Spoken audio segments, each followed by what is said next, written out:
అమెరికాలో చిందరవందరగున్న మీ ఇంటికి హ్యాండీమ్యాన్, క్లీనింగ్, ప్లంబింగ్ సర్వీసెస్ కోసం కాంటాక్ట్ ఇన్స్టా సర్వీస్. US లో ఎక్కడైనా ఎప్పుడైనా. For instant bookings visit instaservice.com.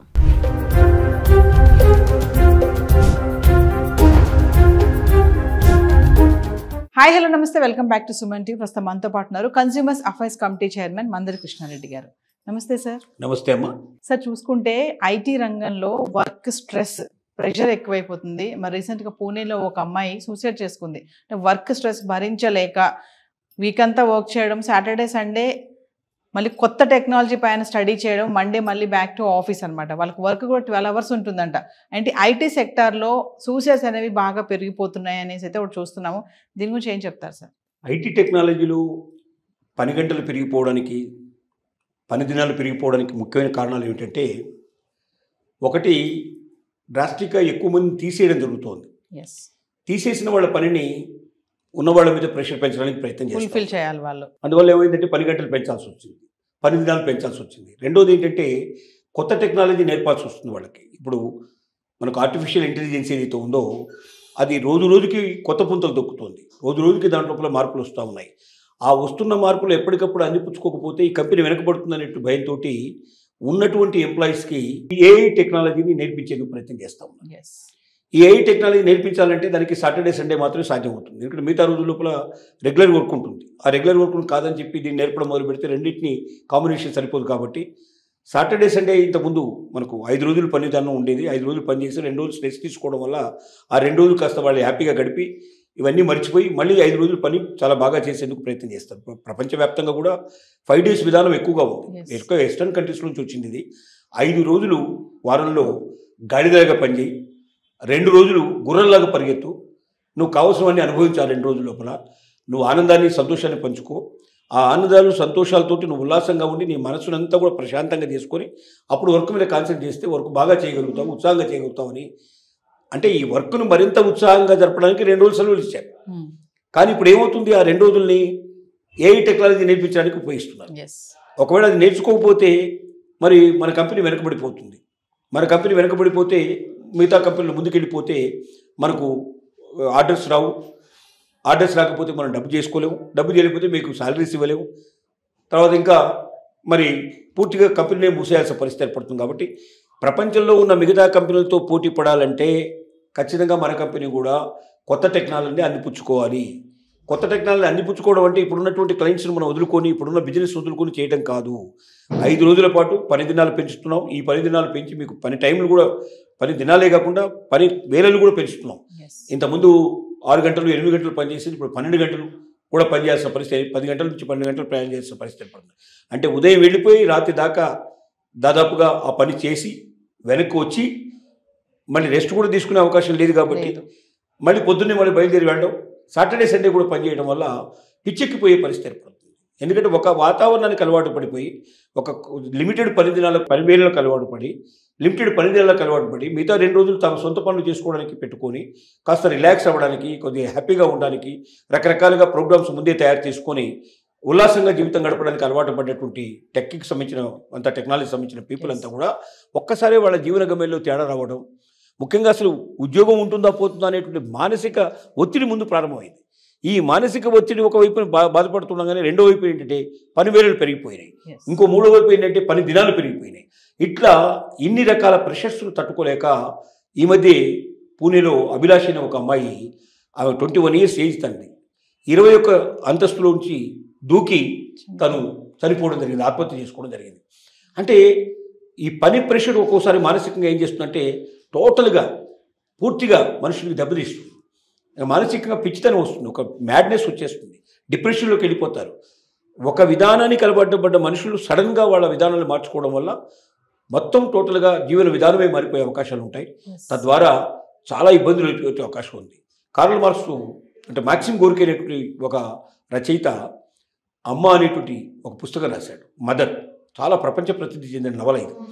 ఈ ప్రపంచ ప్రసిద్ధి చెందినటువంటి నవల, అమ్మ నవలలో అతను ఏం చెప్తాడంటే, కార్మికులు పనిచేసేటువంటి వాళ్ళు, వర్కర్స్ ఏం చేస్తారు, అర్ధాకలతోటి వాళ్ళు వెళ్తారు. ఎందుకంటే ముందు పని దొరకడం కన్నా ముందర వాళ్ళు అర్ధాకలే ఉంటుంది వాళ్ళకి. ఆకలి ముట్టుకు తీర్చుకునేటువంటి పరిస్థితులు ఉండరు. ఎవరైతే పేదవాళ్ళు, నిరుపేదలు ఉంటారో వాళ్ళే కఠినమైన పనులు చేసేటువంటి కార్మికులుగా మారుతారు. అంటే బొగ్గు బావుల్లో పనిచేయడం కానీ ఇలాంటివి జరుగుతుంటాయి. వాళ్ళు పేదరికం నుంచి బయటపడడానికి ఎక్కువ డబ్బు సంపాదించాలన్న కోరికతో దాంట్లో చేరతారు. కానీ అప్పటిదాకా అర్ధాకలతో ఉంటారు. ఈ అర్ధాకలతో దాంట్లో జాయిన్ అయినప్పుడు అంత పని చాలా కఠినమైన పని, పొద్దున్న నుంచి రాత్రి దాకా ఆ పని బాగా కఠినమైన పని చేసేసి ఇంటికి వస్తారు. రాగానే జరిగేది ఏంటంటే చికాకు విపరీతంగా ఉంటుంది, ఆకలి విపరీతంగా ఉంటుంది, ఇంట్లో సరుకులని రెడీగా ఉండవు. ఎందుకంటే ఒక 4 రోజులు అయిన తర్వాత జీతం వచ్చిన తర్వాత కానీ ఆ జీతం పడిన తర్వాత ఇవన్నీ కొనుక్కోగలుగుతారు. అప్పటిదాకా ఆకలి తట్టుకోలేని పరిస్థితిలో ఉంటారు. భార్యాభర్తలు గొడవ పడతారు, విపరీతంగా పెళ్ళ మీద అరుస్తాడు. ఎందుకంటే ఉన్న ఏకైక అవకాశం అదే కదా తనకున్నది. మరి ఎవరిని అరిస్తే బయట వాడి మీద అరిస్తే ఎవడు పడు కదా, తను ఉండేదే కార్మికుడు కాబట్టి భార్య మీద అరుస్తాడు. అరిచినప్పుడు వాళ్ళిద్దరు భార్యాభర్తల మీద గొడవ జరిగిన తర్వాత ఏ స్నేహితుల దగ్గర డబ్బు తీసుకొని లేకపోతే ఎవరు అప్పు చేసేసి తాగేస్తాడు. తాగి మళ్ళీ ఇంటికి వస్తాడు. మళ్ళీ పెళ్ళ మధ్య ఇద్దరి మధ్య గొడవ అవుతుంది. ఆ రాత్రి నిద్ర ఉండదు. మళ్ళీ పొద్దున్నే లేచి మళ్ళీ పరిగెత్తాల్సి ఉంటుంది. ఇలా కొంతకాలం అయిన తర్వాత ఏమైపోతుందంటే అతనికి మనశ్శాంతి ఉండని పరిస్థితి ఏర్పడుతుంది. ఆ నిస్సత్తుగా అయిపోతుంది. ఆ శరీరం కూడా పూర్తిగా అలసిపోయే పరిస్థితి ఏర్పడుతుంది. ఆ రకంగా క్రమేణా చనిపోయే వాళ్ళ సంఖ్య బాగా పెరిగిపోయే పరిస్థితి ఏర్పడ్డాయి. అది ఆనాటి పరిస్థితి, టెక్నాలజీ అభివృద్ధి కానప్పుడు. ఇప్పుడు టెక్నాలజీ వచ్చి కూడా అదే పరిస్థితులు క్రియేట్ అవుతున్నాయి. కొద్దిగా డిఫరెన్స్ ఉండొచ్చు. ఇక్కడ శారీరకమైన శ్రమ అక్కడ ఉంటే ఇక్కడ మానసికమైన శ్రమ ఇక్కడ ఉంది. ఈ మానసికమైన శ్రమ కూడా పెరిగినప్పుడు తట్టుకోవడానికి కొంతవరకే మనకు మెదడుకు శక్తి ఉంటుంది. ఆ శక్తిని మించినటువంటి పని చేసినప్పుడు దాన్ని గ్రహించలేని పరిస్థితుల్లో, దాన్ని తట్టుకోలేని పరిస్థితి లోపల చనిపోవడానికి పాజిబిలిటీస్ చాలా ఎక్కువ అయిపోతున్నాయి. అదే మనకు రకరకాలుగా కారల్ మార్క్స్ చెప్పినటువంటిది అదే, మ్యాక్సిమ్ గురించి చెప్పినటువంటిది అదే.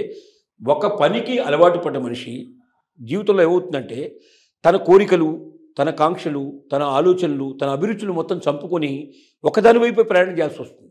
అంటే దాని గురించి ఆలోచించడానికి కూడా టైం ఉండదు.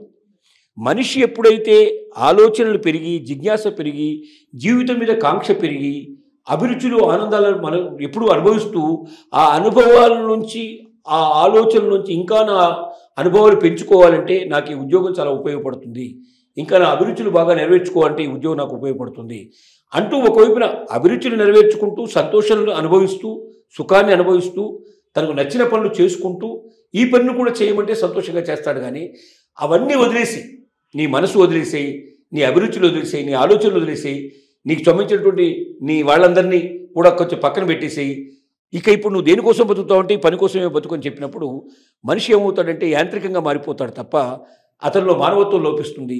మనిషిగా అతను జీవించే పరిస్థితులు తగ్గిపోతాయి. ముఖ్యంగా టెక్నాలజీ సంబంధించింది అయితే ఏమవుతుందంటే టెక్నికల్ వర్క్ కాబట్టి దాన్ని గ్రహించడానికి మొత్తం మనసంతా దీని మీద దృష్టి పెట్టాల్సి వస్తుంది, మెదడంతా దీనికోసమే పనిచేయాల్సి వస్తుంది. అప్పుడు ఏమవుతుందంటే డిటాచ్ అవుతుంది, ప్రపంచంతో విడిపోతారు, ఇతరుల మనుషులతో తన సంబంధించిన సన్నిహితులు అందరితో విడిపోతారు. పొద్దున వెళ్తారు, రాత్రి దాకా పనిచేస్తారు, వచ్చి అలసిపోయి కింద పడి నిద్రపోతారు, అలసిపోయి నిద్రపోతారు.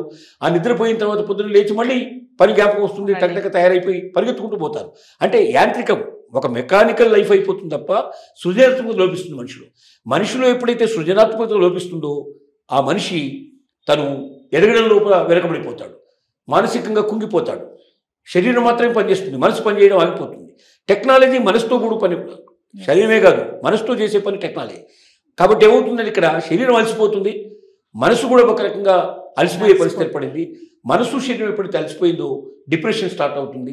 ఆ డిప్రెషన్లోంచి ఆత్మహత్య చేసుకోవాలన్న కోరికలు కూడా పుడతాయి. రకరకాల ఒక ఆత్మహత్య కాకపోయినా మ్యాడ్నెస్ రావచ్చు, డిప్రెషన్ రావచ్చు, మనిషి పనిచేయలేని స్థితికి చేరుకోవచ్చు. రకరకాల దీనికి ఇంప్లికేషన్స్ ఉంటాయి దీనివల్ల. కాబట్టి దీన్ని తగ్గించాలంటే ఖచ్చితంగా కంపెనీలు ఆలోచించాలి. ఎంతసేపు ఉన్న మనుషుల్ని తీసేయడం, ఉన్నవాళ్ళకి పనివేళలు పెంచడం, పనిదినాలు తగ్గించడం, ఇలాంటివి చేసి ఉన్న ఎంప్లాయీస్ను కూడా దూరం చేసుకునే పరిస్థితి ఏర్పడుతుంది. టెక్నాలజీలో మిగతా వాళ్ళకన్నా ముందు వెళ్ళాలని కోరిక చివరికి దేనికి దారి తీస్తుందంటే ఆ టెక్నాలజీ నేర్చుకోలేక, ఆ ఉద్యోగాన్ని వదులుకోలేక రెండింటి మధ్యలో డిప్రెషన్ పీపుల్ ఎక్కువ పెరుగుతారు.